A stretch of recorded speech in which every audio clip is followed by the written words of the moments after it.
Pedangdut Ayu Ting Ting ternyata menderita luka psikis. Hal ini disebabkan bullying.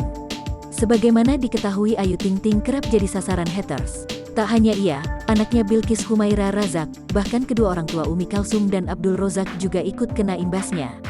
Hal ini membuat kondisi kejiwaan mantan istri Enji Baskoro itu terpengaruh. Bahkan, Ayu Ting Ting disebut memiliki luka psikis akibat kerap dibully sejak 2017. Hal ini terungkap dari video yang diunggah di kanal YouTube Trans7 Lifestyle pada Selasa, tanggal 24 Agustus tahun 2021.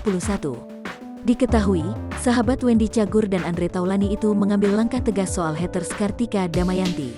Menggandeng Minola Sebayang sebagai kuasa hukumnya, Ayu Ting Ting telah resmi melaporkan Kartika Damayanti ke pihak berwajib. Alasan Ayu Ting Ting melapor karena haters tersebut juga membuli Bilqis, putrinya, bukan hanya dirinya. Ayu Ting Ting menjelaskan langkah tegas tersebut diambil karena dia memikirkan masa depan Bilqis ke depannya yang kini ikut dibully. Ini jalan satu-satunya. Saya harus bergerak, saya harus maju dan harus tetap jalani proses hukum ini, kata Ayu Ting Ting.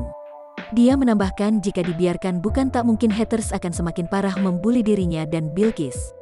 Kini baru melapor, Ayu Ting Ting justru mengatakan jika akun yang dipakai Kartika Damayanti untuk membulinya sudah ada sejak 2017.